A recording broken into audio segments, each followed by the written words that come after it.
Welcome back, Brookings Bio students, to our continuing slideshow about photosynthesis and the chemical reactions that allow plants to make sugar from sunlight. In our last video, we looked at the light-dependent reactions. These require light to make them happen. And we talked about zapping our photosystems, the electrons being excited in the chlorophyll and then passing down the electron transport chain.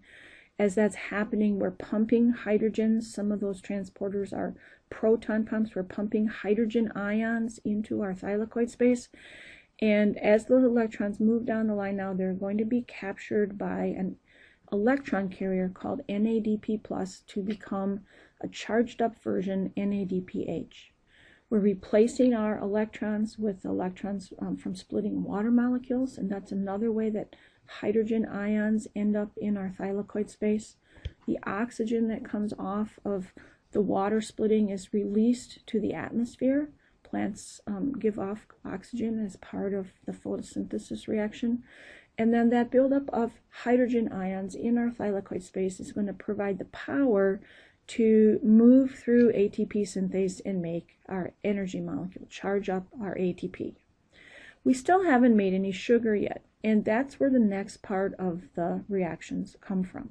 We're going to take these energy molecules now, the charged up electron carriers, NADPH, and the ATP that we made in the light reactions, the light-dependent reactions, and we're going to use them to make our sugar molecules. So now look at where this is happening in our chloroplast. Remember, this is inside the chloroplast. This is one little thylakoid sac. And the ATP now and the NADPH are being made on the outside of that thylakoid sac. This is my stroma now. Remember, the stroma is the fluid-filled space around the thylakoids, around the grana. And that's very handy because that's where we're going to have the next steps in our reaction is going to happen in the stroma outside the thylakoids. So we're going to take these energy molecules now, our NADPH and our ATP, we're going to send them down to what we call the light-independent reactions, sometimes called, named for the person who figured out this whole process, and his name is Melvin Calvin. This is sometimes called the Calvin cycle or the light-independent. Notice now we don't need light for this to happen. We use light to charge up these energy molecules, but once we have those energy molecules now, I don't need light anymore. So this can happen, originally called the dark reactions, but we know that this really can't happen for very long in the dark because once we use up our ATP, our NADPH, we really can't make any more unless there's light. But this part is independent of the light. It doesn't actually directly need light to make it happen. And so we're going to take now our NADPH, we're going to send it down to the cycle. We're going to drop off our hydrogens and our electrons, and then those carrier molecules, the NADP+ is going to return back and get reused again, can get charged up again by the next set of light reactions that happens. We're going to do the same thing with our ATP. We're going to bring it down to where our Calvin cycle is happening. We're going to drop off the P to release the power, and I'm going to recycle that ADP back to my light reactions to get charged up again. These are reusable molecules now. And the other thing that we need besides power to make our sugar is going to be carbon dioxide. Notice my little gas cloud here. We kind of put oxygen in a little gas cloud up here because oxygen is a gas. We're going to use another gas now. Remember, oxygen is given off by plants, but carbon dioxide is used by plants to make our sugar. And so I'm going to color code this a little bit. We're going to use a color that we haven't used before. I want to keep where all these atoms and molecules are going straight. And so I'm going to color code this a little bit. And I'm going to use a color I haven't used yet for my C in remember, carbon dioxide is CO2. And here's where I want you to be very careful because I want to keep the O that's in carbon dioxide, CO2, separate from my O that came off of our water. Remember, that O has already left the building. That's gone and released as oxygen. So I want to keep track and make sure I can tell that this is the O from carbon dioxide. So I'm going to give it a different color. I'm going to give it a different color. So this is going to be CO2.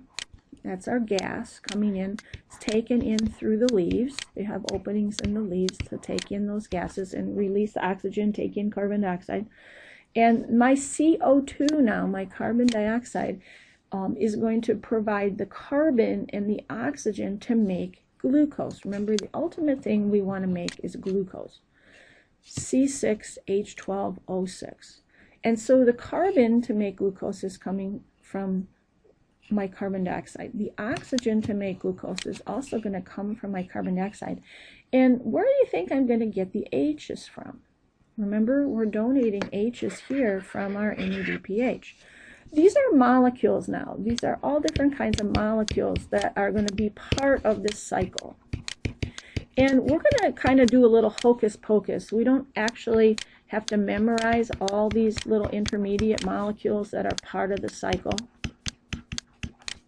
But what we know is that carbon dioxide is going to come into the Kelvin. We're going to use the H's from NADPH and the power from ATP to have those molecules interact and do some chemistry. And what's going to be kicked out is glucose. Glucose is going to be produced.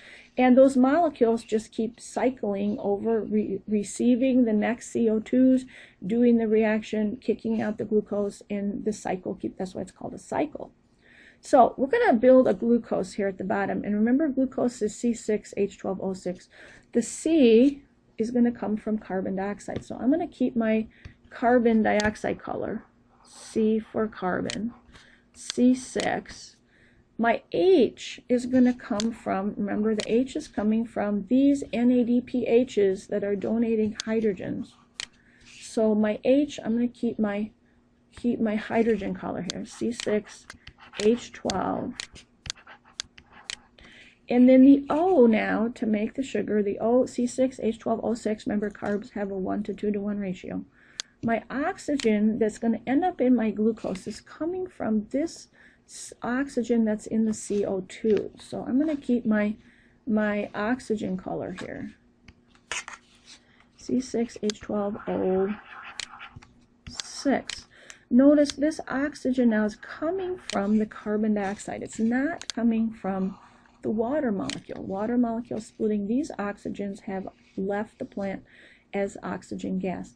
There's actually an experiment that was done to show that. They used radioactively labeled oxygen, and they looked at the radioactively labeled water molecules and radioactively labeled carbon dioxide to see where the oxygen that ends up in our glucose is actually coming from. It's coming from that carbon dioxide molecule.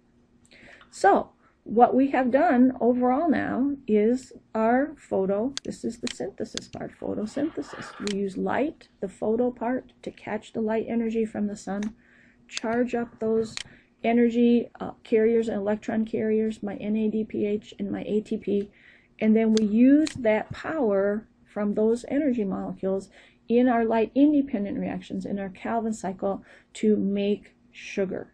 And ultimately, that's the goal of photosynthesis. A plant is making sugar for food. Thanks for watching.